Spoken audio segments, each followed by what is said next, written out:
अस्सलामुअलैकुम व्यूवर्स। आज हम बयान करेंगे विलायत का।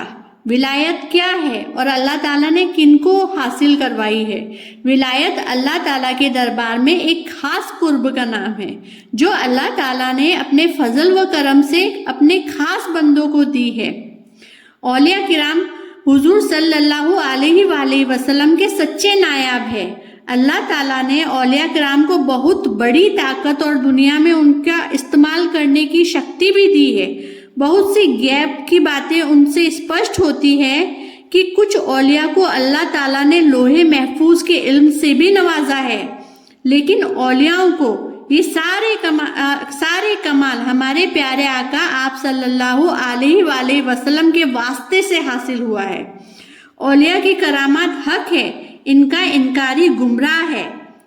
करामत की बहुत सारी किस्में हैं, जैसे मुर्दों को जिंदा करना, अंधों और कोड़ियों को ठीक करना, लंबी यात्रा 2 मिनट में 2 पल में तय कर लेना, पानी पर चलना, हवाओं में उड़ना, इधर उधर की चीजों को देख लेना जो हमारी नजर में नहीं आती है।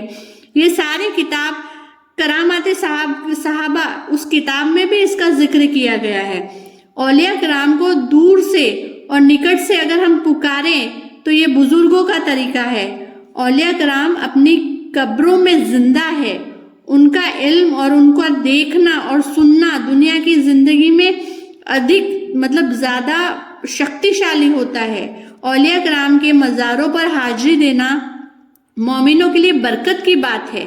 उनकी नियाज, फातिया और सवाब पहुंचाना ये सब बरकत के जरिया है। औलिया किराम का उर्स करना, लोगों को उनकी मज़ारों पे जमा होना, कुरान पढ़ना, फातिया करना, सवाब पहुंचाना, ये सब अच्छे और सवाब के काम है। बुजुर्गों के मज़ारों के पास कुछ घिनौनी हरकतें लोग कर बैठते हैं, लेकिन इन बुराइयों की वजह से ये नहीं कहा जा सकता कि बुजुर्गों का हुर्स हराम है। जो हराम और मनाही के काम है उनको रोकना जरूरी है। अगर नाक पर मक्खी बैठ गई हो तो मक्खी को उड़ा देना चाहिए या नाक को काट कर फेंक देना चाहिए। तो इसी तरह जाहिल लोग या बदकार उर्स में कुछ गलत काम शामिल कर लेते हैं तो इन बुरे कामों को टोका जाना चाहिए। उर्स को हराम नहीं कहा जाना चाहिए।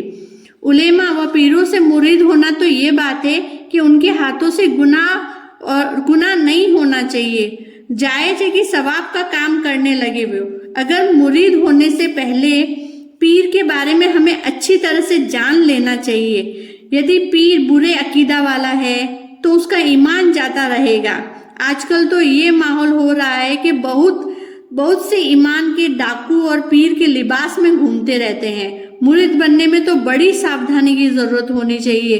पीर बनने के लिए बड़ी बड़ी शर्तें होना बहुत जरूरी है, मगर कम से कम 4 शर्तों का होना जरूरी है कि पीर, अगर वो पीर कहा जा सके।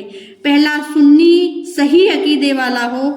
दूसरा, इतना इल्म रखता हो कि अपनी जरूरत के मसले किताबों से निकाल सके, फासिक ना हो। तीसरा और चौथा, अपने प्यारे आका आप सल्लल्लाहु अलैहि वसल्लम के वास्ते से हो, उनके हसब नसब से फैज़ पाने वाला हो। इसलिए अच्छी तरह से समझ लेना चाहिए। जैसे कुछ मजहब जैसे राफी, खारजी, वहाबी आदि से मुरीद होना हराम व गुनाह है, इसी तरह बिल्कुल ही जाहिल और हलाल का और हराम, फर्ज व वाजिब का ज्ञान कोई नहीं रखता हो, उसका मुरीद होना तो नाजायज है। इसी तरह नमाज छोड़ने वाला और ऐसे गलत और गुनाहगार काम करने वाला, उसका मुरीद होना तो बहुत बुरा है। कबीरा गुनाह करने वाला तो कभी उसका पीर हो ही नहीं सकता। इसलिए हमें बहुत सारी बातों का ध्यान रखना चाहिए ताकि बिना खिलाफत व इजाजत वाला हो तो गुमराह हो, ऐसे आदमी से बैत होना भी ठीक नहीं है।